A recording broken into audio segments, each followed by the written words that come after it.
Class ये topic है हमारे पास है साइबर क्राइम का, कि साइबर क्राइम क्या चीज़ होती है, किस तरह से होती हैं और इसके कुछ लॉज होते हैं और इसके अंदर किस तरह से अटैक किया जाता है।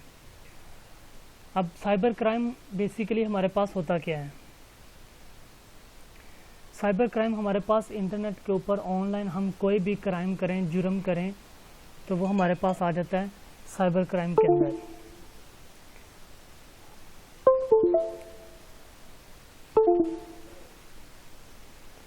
अब इसके अंदर हम इसके जो कंटेंट्स हैं, इसके अंदर हम साइबर क्राइम के अंदर क्या क्या चीज़ें हमने देखनी है।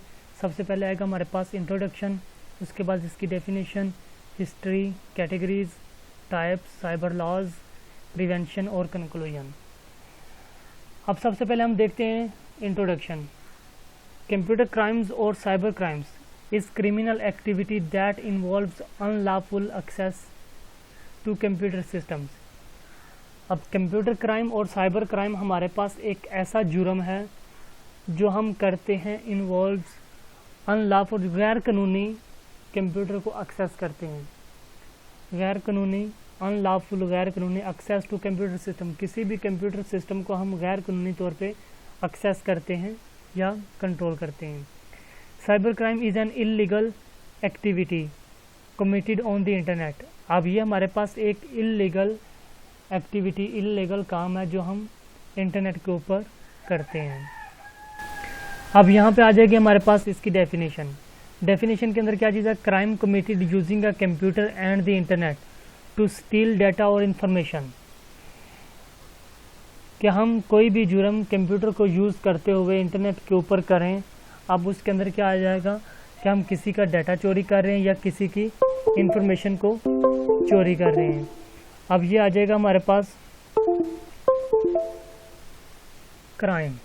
अब क्राइम के अंदर क्या होता है? हम किसी की पर्सनल इंफॉर्मेशन को चोरी कर रहे हैं, किसी का डाटा चुरा रहे हैं, किसी की इंफॉर्मेशन को चुरा रहे हैं या किसी के क्रेडिट्स वगैरह चुरा रहे हैं। अब इंटरनेट के ऊपर हम ये एक्टिविटी करें कंप्यूटर को यूज़ करते हुए, तो हमारे पास आ जाएगा साइबर क्राइम। अब इसके एग्जांपल हमारे पास है स्टीलिंग क्रेडिट एंड इन्फॉर्मेशन, कि हम किसी के क्रेडिट कार्ड की इन्फॉर्मेशन को चुराएं।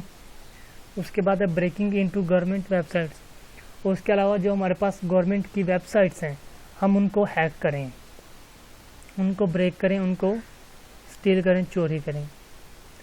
अब इसकी हिस्ट्री के अंदर हमारे पास क्या चीज़ है? The first cyber crime ever recorded was in France during 1820 के अंदर। 1820 के अंदर हमारे पास जो पहला साइबर क्राइम हुआ था, कहाँ पे? फ्रांस के अंदर। और उसके बाद the person involved was Joseph मारी। और इसके अंदर कौन सा पर्सन यूज़ हुआ था? किस पर्सन ने ये साइबर क्राइम किया था? जोसेफ मारी ने। He was a textile manufacturer, he made looms. अब ये क्या था? हमारे पास एक कपड़े का आर्किटेक्चर था, कि जो कपड़े के डिज़ाइन हमारे पास बनते हैं वो बनाता था। ही मेड लूम्स, और इसके पास क्या थी? इसकी अपनी मशीनें थी, लूम्स वगैरह थी। He invented looms that can store designs, और इसने क्या किया हमारे पास कि जो लूम्स के अंदर हम डिज़ाइंस को स्टोर करते हैं, ये कर सकता था वो। उसके बाद हमारे पास क्या? The first spam email took place in the year 1978, और जो सबसे पहले हमारे पास स्पैम ईमेल कौन सी होती हैं? ऐसी ईमेल्स जिनके अंदर हमें वायरस का खदशा हो, कि इस ईमेल हमारे लिए ख़तरनाक है, हमारे कंप्यूटर के लिए ख़तरनाक है, इसके अंदर वायरस हो सकता है। क्लास हम ईमेल्स यूज़ करते हैं जीमेल। अब जीमेल के अंदर हमें ऑप्शंस आ रही होती हैं, इनबॉक्स का, सेंट बॉक्स का, ड्राफ्ट का। अब इसी तरह हमें चंद ऑप्शंस के नीचे हमारे पास एक ऑप्शन आ रही होती है स्पैम। अब जो इस मेल्स के अंदर हमें वायरस होता है या अटैचमेंट होती है किसी सॉफ्टवेयर वगैरह की, अब अगर उस सॉफ्टवेयर के अंदर वायरस होगा तो वो हमें ईमेल इनबॉक्स के अंदर शो नहीं होंगी, वो कभी भी हमें ईमेल इनबॉक्स या सेंड बॉक्स के अंदर शो नहीं होती, वो ईमेल्स हमें स्पैम के अंदर आके शो होती हैं। उसके बाद हमारे पास है the first virus was installed on Apple computer इन 1982। और जो सबसे पहला हमारे पास वायरस था वो इंस्टॉल किया गया कहाँ पे, एप्पल का कंप्यूटर 1982 के अंदर।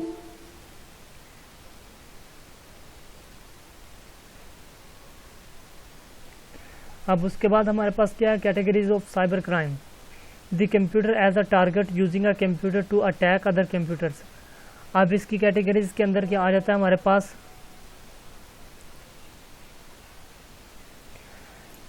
कि किसी भी कंप्यूटर को टारगेट किया जाता है, किसी कंप्यूटर को यूज़ करते हुए किसी दूसरे कंप्यूटर को टारगेट किया जाता है अटैक करने के लिए। हैकिंग इसके अंदर एग्जांपल आती है हमारे पास, हैकिंग की, वायरस की, वॉर्म्स की, अटैक्स की। अब इसी तरह हमारे पास है using a computer to commit real world crime, कि इसी तरह हम कोई कंप्यूटर को यूज़ करें रियल वर्ल्ड के अंदर क्राइम करने के लिए, कि the computer as a weapon, कि कंप्यूटर को हम एज ए हथियार यूज़ करते हैं, यूजिंग a computer to commit real world crime, cyber terrorist, credit card fraud etc। क्या हम किसी के क्रेडिट कार्ड की इन्फॉर्मेशन को चुरा रहे हैं, उसके क्रेडिट कार्ड की इन्फॉर्मेशन को हैक कर रहे हैं, या हम एक टेररिस्ट हैं, इंटरनेट के ऊपर किसी की इन्फॉर्मेशन को लीक कर रहे हैं, एक कंट्री की इन्फॉर्मेशन दूसरे कंट्री के अंदर बता रहे हैं, उनकी इंटेलिजेंस की इन्फॉर्मेशन को हैक कर रहे हैं। ये सारे हमारे पास साइबर टेररिस्ट आ जाती हैं। अब इसकी टाइप्स के अंदर हमारे पास क्या है, सबसे पहले आ गया हमारे पास टाइप्स ऑफ साइबर क्राइम्स। उसके अंदर आ गया hacking, credit card fraud, virus dissemination, cyber terrorist, computer vandalism, software piracy, spoofing. अब सबसे पहले आ गया हमारे पास hacking. Hacking is a source of threat to security in computer. अब ये हमारे पास एक ऐसा सोर्स है, किसी भी कंप्यूटर के लिए हमारे पास ख़तरा, किसी भी कंप्यूटर की सिक्योरिटी का जो ख़तरा होता है वो हमारे पास हैकिंग होती है। It is defined as unauthorized access to the computer system by a hacker. अब ये किस लिए डिज़ाइन, अब इसको हम किस तरह डिफ़ाइन कर सकते हैं कि कोई भी ऐसा पर्सन जो हमारे कंप्यूटर को यूज़ नहीं करता, उसको हमारे पासवर्ड का नहीं पता, वो हमारे कंप्यूटर को एक्सेस हासिल कर ले, हमारे कंप्यूटर को यूज़ कर रहा हो, तो उसको हम कहते हैं कि ये हैकर है। अब टाइप्स ऑफ हैकर्स कौन कौन सी हमारे पास, वाइट हैट हैकर्स हैं, ब्लैक हैट हैकर्स हैं और ग्रे हैट हैकर्स हैं। अब उसके बाद इसकी दूसरी टाइप कौन सी थी, वो हमारे पास थी क्रेडिट कार्ड फ्रॉड, कि when an individual uses another individual's credit card for person's reasons while the owner of the card and the card issuers are not aware of the fact that the card is being used. The problem occur while using online banking shopping. अब credit card fraud किस तरह से होता है हमारे पास, कि कोई भी हमारे क्रेडिट कार्ड की इंफॉर्मेशन को हैक कर ले। अब ये किस तरह से हैक हो सकती है हमारे पास, अब या तो हमारे से कोई क्रेडिट कार्ड को छीन ले, या फिर क्या करे कि जब हम ऑनलाइन शॉपिंग वगैरह कर रहे होते हैं तो वहाँ पे हम क्रेडिट कार्ड की इन्फॉर्मेशन को पुट कर रहे होते हैं, तो जब हम क्रेडिट कार्ड की इन्फॉर्मेशन को पुट करें उसी टाइम के ऊपर कोई हैकर आए और वो उस वेबसाइट को हैक करके हमारी क्रेडिट कार्ड की इन्फॉर्मेशन को भी हैक कर ले। To avoid such a fraud, the banks are now made a privacy so that one can't use the other credit card because of the mobile security code and two steps verification। जो आजकल हमारे पास बैंकों के अंदर ये credit card fraud बहुत कम हो रहा है, वो उसकी वजह क्या है कि हमारे पास मोबाइल वेरिफिकेशन हो रही है, कि मोबाइल सिक्योरिटी कोड हम सेंड करते हैं कि हमने अगर कोई बैंक वाले किसी को ट्रांजैक्शन कर रहे हैं या क्रेडिट कार्ड की इन्फॉर्मेशन किसी से ले रहे हैं तो वो हमें सिक्योरिटी कोड सेंड करते हैं, और वो सिक्योरिटी कोड हम उनको दोबारा फिर बैक पे सेंड करते हैं तो फिर हमारी प्रॉपर वेरिफिकेशन होती है। या फिर 2 स्टेप वेरिफिकेशन करते हैं। 2 स्टेप वेरिफिकेशन क्या चीज़ है कि वो हमारा जो सिक्योरिटी कोड होता है उस सिक्योरिटी कोड का 4 डिजिट हमें मैसेज के ऊपर सेंड कर देते हैं और बाकी 4 डिजिट हमें ईमेल के ऊपर सेंड कर देते हैं। वो इस तरह से हमारे पास 2 स्टेप्स वेरिफिकेशन होती है। Now this an ethical conduct that is enforced by the bankers to avoid such types of hacking। और जो आजकल हमारे पास बैंकों के अंदर इस चीज़ की सिक्योरिटी की गई है बेहतर। उसके बाद जो थर्ड टाइप थी इसकी वो कौन सी हमारे पास है, virus dissemination. malicious software that attach itself to other softwares. अब जो हमारे पास malicious सॉफ्टवेयर्स होते हैं ये एक्चुअली वायरस के सॉफ्टवेयर्स होते हैं जो खुद को अटैच कर देते हैं किसी दूसरे सॉफ्टवेयर के साथ। अब ये सॉफ्टवेयर कौन से होते हैं, ये सॉफ्टवेयर कोई भी हैकर है या कोई भी किसी ने भी ये सॉफ्टवेयर बनाया है उसने क्या किया है कि नेटवर्क के अंदर इस सॉफ्टवेयर को फेंक दिया है। अब ये सॉफ्टवेयर क्या होगा कि उस नेटवर्क के साथ जितने भी सॉफ्टवेयर्स यूज़ हो रहे हैं या अटैच हो रहे हैं अब ये उनके साथ खुद को ऑटोमेटिकली अटैच कर लेगा। उससे क्या होगा, ऑटोमेटिकली अटैच कर लेगा। जब भी वो कंप्यूटर उस नेटवर्क के साथ अटैच होगा तो वो ऑटोमेटिकली उस कंप्यूटर के ऊपर अटैक कर देगा। उसके बाद है वायरस डिसेमिनेशन। अब इसकी एग्जांपल हमारे पास है example to create a virus, कि हमारे पास जब भी हम कोई वायरस क्रिएट करते हैं तो हम क्या करते हैं कि अपनी तरफ से कोई वायरस क्रिएट करते हैं। तो हम क्या करते हैं, नोटपैड के ऊपर ओपन कर लिया नोटपैड को, उसके ऊपर जो भी हमने वायरस का कोड लिखना है हम वो वायरस का कोड लिख देते हैं और इसको पेस्ट कर देते हैं नोटपैड के अंदर, और दोबारा फिर हम इसको सेंड कर दें, सेव कर दें किसी भी नाम के साथ, बट उसकी एक्सटेंशन हम क्या रखेंगे, .bat BAT बैट। तो ये फाइल का नाम रखेंगे तो ये हमारे पास एक वायरस अटैक हो जाएगा, वायरस का कोड हो जाएगा। जैसे कि हमारे पास ये नीचे एक कोड की एग्जांपल लिखी हुई है इको ऑफ, कि ये हम कोड लिखें कहाँ पे, नोटपैड के अंदर, और उस फाइल को सेव करें किसी भी नाम के साथ और उसकी एक्सटेंशन रख दें .bat और उसको सेव कर दें। तो ये हमारे पास एक वायरस बन जाएगा और इसको हम किसी भी फाइल के साथ अटैच करके किसी के कंप्यूटर में भी भेज सकते हैं। अब ये इसकी प्रैक्टिकल क्लास स्टार्ट नहीं करना, ये जस्ट एग्जांपल के तौर पे बताया गया। बाकी इस कोड को ट्राई नहीं करना, ट्राई करना है तो अपने कंप्यूटर के ऊपर ट्राई करना है, किसी दूसरे के कंप्यूटर के ऊपर ट्राई नहीं करना। उसके बाद है virus dissemination. Keep a regular backup of your important files, कि हमें क्या करना चाहिए, अपने जो इम्पोर्टेंट फाइल्स हैं उनका रेगुलर तरीके के साथ बैकअप करते रहना चाहिए। Be aware that most current viruses arrive as email attachment, कि जो हमारे पास आजकल सबसे ज़्यादा वायरस आ रहे हैं वो कहाँ से आ रहे हैं, ईमेल्स के अंदर अटैच किए जा रहे हैं। अब ईमेल्स, कुछ हमारे ईमेल्स के अंदर ऐसी ईमेल्स आ रही होती हैं जिनको हम जानते ही नहीं हैं कि एक्स्ट्रा ईमेल्स हैं, अननोन ईमेल्स आ रही होती हैं हमारे पास, तो उनके अंदर अटैचमेंट भी होती है। अब उन अटैचमेंट्स की फ़ाइल कौन कौन सी होती हैं, अब उन अटैचमेंट्स के अंदर उनकी एक्सटेंशंस इस तरह की होंगी, .exe, .vbs, .cr, .vbe, .com, .bat, .she। अब ये इस तरह की हमारे पास सारी अटैचमेंट्स होंगी जिनकी एक्सटेंशंस ये होंगी। अब इसके अंदर हमारे पास ये एक यूज़ हो रही है .dll। क्लास आप लोगों ने अपने मोबाइल के अंदर भी देखा होगा कि मोबाइल के हम माय फाइल्स को जब ओपन करते हैं तो उसके अंदर लास्ट पे कुछ एक्स्ट्रा फाइल्स भी होती हैं जो करप्टेड टाइप की होती हैं। अब उनकी अगर हम एक्सटेंशन देखें तो DLL होती है। अब वो बेसिकली हमारे पास वायरस की एक टाइप बन रही होती है, जनरेट हो रही होती है, हमारे मोबाइल के अंदर से ही, तो जिससे हमारे मोबाइल की स्पीड स्लो हो रही होती है, मेमोरी कंजप्शन ज़्यादा होती है।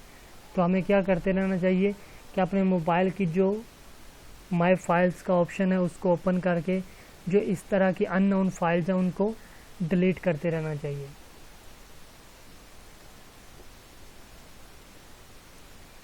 उसके बाद हमारे पास इसकी नेक्स्ट टाइप थी cyber terrorism, use of internet based attack in tourist activities. अब यहाँ पे हमारे पास क्या है कि इंटरनेट को यूज़ करते हुए हम अटैक करना किसी के ऊपर एज ए टूरिस्ट। अब दो कंट्रीज़ के बिटवीन जंग का ऐलान होता है तो सबसे पहले जंग कहाँ पे होती है, ऑनलाइन होती है। अब there are laws of prevent cyber crimes. अब इसके कुछ लॉज हैं हमारे पास साइबर क्राइम को रोकने के लिए। अब इसकी कुछ एग्जांपल्स हैं, seven Iranians working on behalf of Iranian government indicates on hacking charges।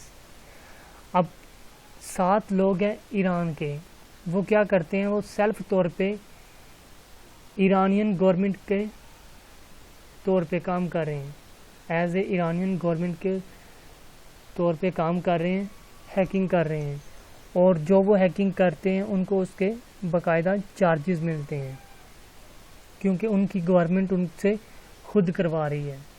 उसकी दूसरी एग्जांपल हमारे पास many persons has sent to jail recently in Rawalpindi for blackmailing on this social media. कि सोशल मीडिया के ऊपर हमारे पास रिसेंटली कुछ लोगों को रावलपिंडी जेल के अंदर भेजा गया है। किस लिहाज से, क्योंकि वो सोशल मीडिया को यूज़ करते हुए ब्लैकमेल करते थे कि जैसे किसी की फेसबुक आईडी को हैक कर लिया, किसी की ईमेल आईडी को हैक कर लिया, किसी के मोबाइल को हैक कर लिया, किसी के कंप्यूटर को हैक कर लिया और बाद में उसको ब्लैकमेल करना। ब्लैकमेल करते करते उसको डाटा सारा चुरा के उसको, तो इन लोगों की बाकायदा भी हैकिंग होती रहती है। जो हैकर्स होते हैं इनकी स्पेशल हैकिंग होती रहती है, ट्रैक किया जाता है इनको कि किस जगह पे हैकिंग हो रही है, कहाँ पे हो रही है, किस लिए हो रही है, ये सारी चीज़ें साथ साथ ट्रैक हो रही होती हैं।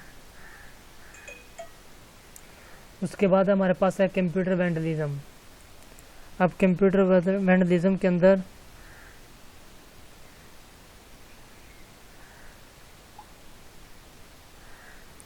कंप्यूटर डिमांडिंग और destroying data rather than stealing.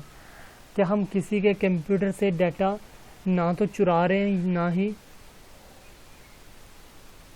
कुछ कर रहे हैं, हम क्या कर रहे हैं, डायरेक्ट उसके कंप्यूटर के डाटा को जला रहे हैं या डिलीट कर रहे हैं या ख़राब कर रहे हैं। ट्रांसमिटिंग वायरस, क्या हम उसके कंप्यूटर के अंदर वायरस को ट्रांसफ़र कर रहे हैं। Ethical way of deal with computers vandalism is not to give permissions to software without reading the agreements। अब कोई भी सॉफ्टवेयर हमारे पास आता है, अब उस सॉफ्टवेयर के अंदर एक फाइल्स होती है, हमारे पास एक फ़ाइल होती है कि रीडिंग की ऑप्शन। अब उस फाइल के अंदर हमारे पास उन्होंने बताया होता है कि इस सॉफ्टवेयर को एग्रीमेंट किस तरह से किया जाता है कि जब भी हम सॉफ्टवेयर ओपन करते हैं तो उसको इंस्टॉल करने की कोशिश करते हैं तो उसका एक एग्रीमेंट फाइल आता है, पेज आता है, उसके ऊपर कुछ डिस्क्रिप्शन लिखी होती है। अब पाकिस्तानी हम लोग क्या करते हैं, हमने कभी भी वो डिस्क्रिप्शन या एग्रीमेंट्स कभी रीड नहीं करते, लेकिन आउट कंट्रीज़ के अंदर जो भी लोग हों वो इस जितने भी एग्रीमेंट्स होती हैं उन सबको प्रॉपर्ली तरीके के साथ रीड करते हैं और उसको फिर नेक्स्ट कंटिन्यू करते हैं।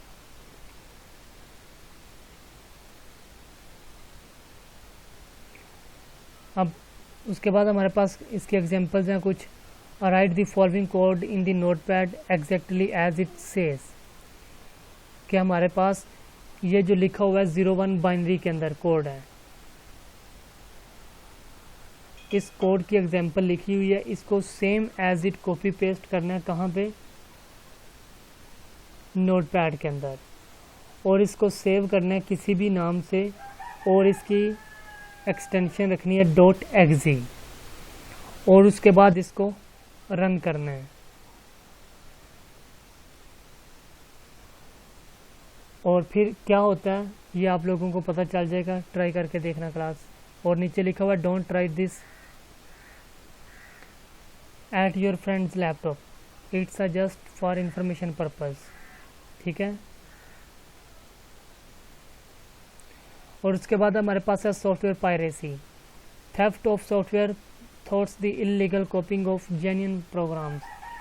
कि सॉफ्टवेयर पायरेसी क्या चीज़ है, हम किसी का सॉफ्टवेयर है उसको चोरी कर लेते हैं, चुरा लेते हैं, अब उसको एज ए इलीगल कॉपी के तौर पे यूज़ कर रहे हैं। कि किसी ने कोई सॉफ्टवेयर बनाया तो हम क्या करते हैं, वो कह रहा है कि मैं सॉफ्टवेयर को बेचना है, सेल करूँगा, फिर आपको मिलेगा, लेकिन हम क्या करते हैं उससे सॉफ्टवेयर वो परचेज़ नहीं करते, ना ही हम उसको पेमेंट करते हैं। तो हम जस्ट क्या करते हैं उसके सॉफ्टवेयर को चुरा लेते हैं और उसकी इलीगल कॉपीज़ बना के एज ए जेन्युइन प्रोग्राम के तौर पे हम आगे खुद सेल कर रहे हैं। उसके बाद software piracy, now days no one is ready to use the original software as they are too costly. जो आजकल हमारे पास है, कोई भी इंसान ओरिजिनल सॉफ्टवेयर यूज़ नहीं करना चाहता, क्योंकि ओरिजिनल सॉफ्टवेयर जो भी होगा वो बहुत कॉस्टली होगा। Some of the organizations are now doing a serious attempt against the people who are involved in the distribution of the pirated softwares. अब कुछ ऑर्गेनाइजेशंस हैं जो सॉफ्टवेयर्स बनाती हैं अपने, अब वो क्या करती है कि अगर उनके सॉफ्टवेयर्स को किसी ने हैक किया है या चोरी करके उसकी पायरेटेड कॉपीज़ बनाई हैं और उसको मार्केट के अंदर डिस्ट्रीब्यूट कर रहे हैं, सेल कर रहे हैं, तो वो कंपनीज उसको ट्रैक करके उनको पकड़ रही हैं। चलें क्लास आज के लिए इतना ही काफ़ी है, आज इतना पढ़ लेते हैं, बाकी आगे कुछ स्लाइड्स हैं 15-20 वो कल देख लेते हैं। काफ़ी है क्लास इतना ही, आगे और पढ़ लें।